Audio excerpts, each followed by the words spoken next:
সঙ্গে স্মরণ করছি এমন একদিন যা এদেশের ইতিহাসে গভীর ছাপ রেখে গেছে।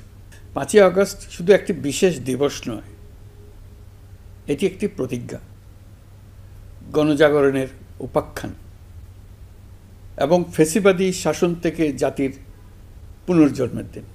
আজ আমি গভীর শ্রদ্ধার সঙ্গে স্মরণ করছি 1971 সালের স্বাধীনতা যুদ্ধের সকল বীর মুক্তিযোদ্ধাদের, যাদের আত্মত্যাগে আমরা পেয়েছি স্বাধীন সার্বভৌম বাংলাদেশ।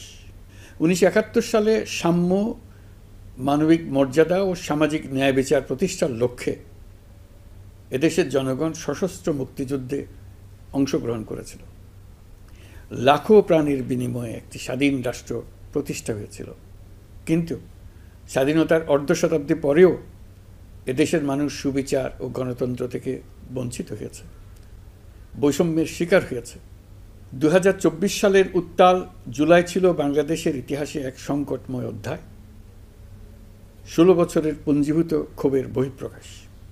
এদেশের এই বিপুল সংখ্যক তরুণরা 16 বছর ধরে ক্রমাগত হতাশায় নিমজ্জিত ছিল।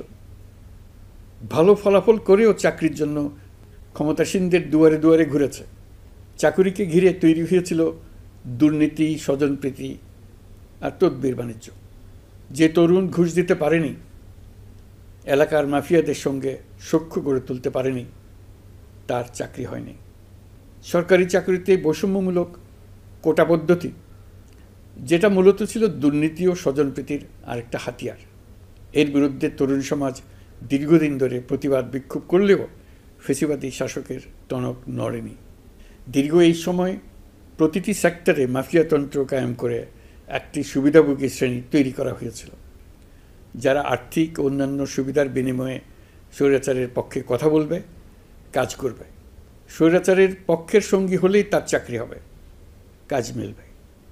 সরকারি প্রতিষ্ঠান, শিক্ষা প্রতিষ্ঠান, অর্থনৈতিক প্রতিষ্ঠান, এমনকি বিচার ব্যবস্থা, আইনশৃঙ্খলা বাহিনী, গণমাধ্যম ও সাংস্কৃতিক মণ্ডলেও এই ধরনের সুবিধাভোগী শ্রেণী তৈরি হয়েছিল। এদেশের গরিব মেহনতি মানুষের পয়সা লুট করে পতিত ফ্যাসিবাদ ও তাদের সহযোগীরা এক একজন টাকার পাহাড় গড়ে তোলে। সীমাহীন দুর্নীতির কবলে পড়ে অর্থনীতি ভেঙে পড়ে। এই দেড় যুগে প্রতিটি ন্যায্য দাবি, প্রতিবাদ, বিক্ষোভ চলাকালে পুলিশের পাশাপাশি দলীয় সন্ত্রাসীরা অস্ত্র হাতে